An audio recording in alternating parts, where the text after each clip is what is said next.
Buenos días a todas y a todos, según Agustí hoy, un domingo más, vamos a hablar de la memoria histórica de la zona del Bidasoa. Hoy planteamos el artículo sobre la ofensiva de la UNE, la Unión Nacional Española, en la zona del Bidasoa en octubre del 44. Sin más, entramos. En octubre del 44, según cuando ya la Segunda Guerra Mundial se acercaba a su fin en Europa y la práctica totalidad del territorio francés había sido liberado, un grupo de guerrilleros españoles articulado en torno a la Unión Nacional Española, UNE, emprendió una audaz, aunque infructuosa, ofensiva en la zona del Bidasoa, en la zona fronteriza del Bidasoa entre Guipúzcoa y Navarra. Esta operación, conocida como Operación Reconquista, constituye uno de los intentos más relevantes de la resistencia antifranquista por provocar un colapso del régimen desde el exilio, mediante una incursión armada desde el suelo francés. La retirada de las tropas alemanas, el vacío de poder que había en Francia, recién liberada, y la concentración de miles de exiliados republicanos, muchos de ellos con experiencia en la guerra civil y en la resistencia, generaron una efímera esperanza en sectores del exilio español. La UNE, plataforma de unidad que agrupaba a diversas fuerzas políticas y sindicales, principalmente comunistas, interpretó ese momento como la oportunidad para reactivar la lucha contra el franquismo. Se albergaba la expectativa de que una ofensiva militar desde Francia, sumada a un posible levantamiento popular en el interior, podría precipitar la caída del régimen. Además, se confiaba en una eventual intervención de las potencias aliadas en favor de la restauración de la legalidad republicana, una esperanza que pronto se revelaría ilusoria, especialmente en el marco de la incipiente Guerra Fría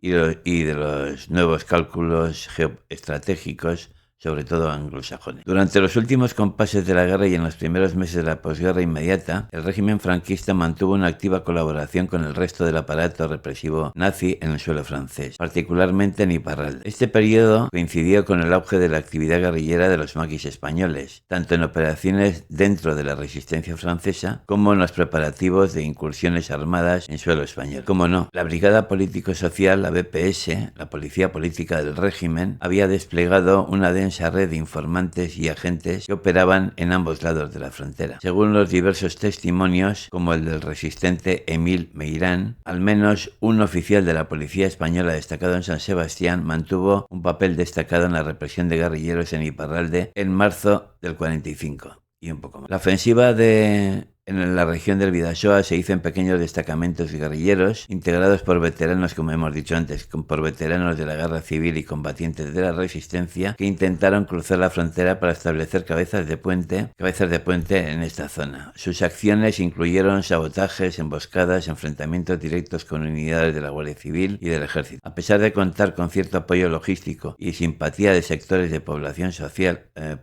local, especialmente en áreas rurales, los insurgentes carecían de armamento pesado, cobertura aérea y una estructura logística sostenida. El 7 de noviembre del 44, en el contexto de la retirada alemana del Pirineo y durante una de las operaciones de guerrilla, un grupo de maquis fue emboscado en la Estaola, es una especie de una barriada, digamos, de Irún, que es en el sitio más estrecho que hace el río, ¿no? Y tras cruzar el río Bidasoa de la zona de Irún, el enfrentamiento fue con fuerzas franquistas que concluyó con la muerte de 4 guerrilleros. Estos eran Juan Echegaray Martiarena, natural de Irún, Dionisio Rodríguez, de Villafranca de Córdoba, Rafael Garrido Torres, de la provincia de Toledo, y Mariano Gutiérrez Riaño, cuyo cuerpo fue hallado 3 días después en las inmediaciones. Este episodio es ilustrativo por la dureza de la represión y la eficacia de las redes informativas desplegadas por el régimen, incluso en territorio francés, donde agentes como Eduardo López de Maturana colaboraban activamente en las tareas de inteligencia, detención e interrogatorio de combatientes republicanos. El fracaso de la ofensiva de la UNE en el Bidasoa, como también en la incursión en el Valle de Arán, obedeció a múltiples factores. En primer lugar, la superioridad militar del régimen franquista, que mantenía sus fuerzas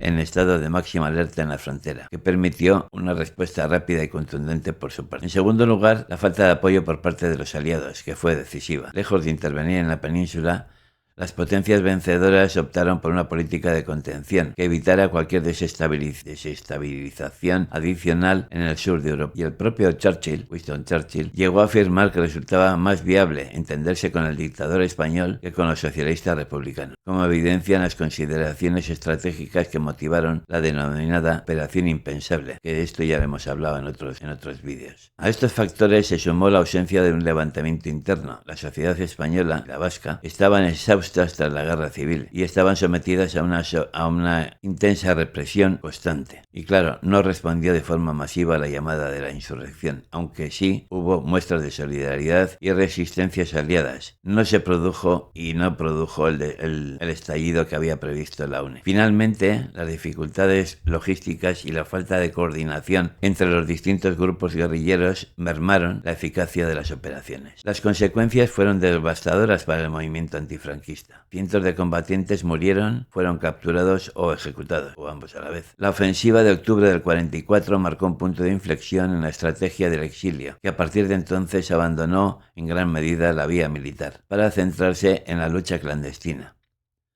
la propaganda política y la denuncia internacional del régimen. Tanto la ofensiva del Bidasoa como la del Valle de Arán constituyen un testimonio de sacrificio y determinación de los exiliados españoles en su lucha contra la dictadura franquista. No obstante, estas acciones también revelan la soledad internacional del exilio republicano y la crudeza de una realidad geopolítica en la que primaron los intereses estratégicos de las potencias aliadas por encima de los compromisos democráticos. Las promesas de apoyo y restauración democrática fueron, en última instancia, arrastradas por el viento de la historia. Y hasta aquí es lo que da de sí este artículo, espero que os haya gustado. Si es así, le dais al like, si queréis suscribiros al canal, mejor todavía, y nos vemos la semana que viene. Muchas gracias por vuestra atención, mi esken zuen arretagatik, eta hurrengo bat arte, ondo bizi, agur.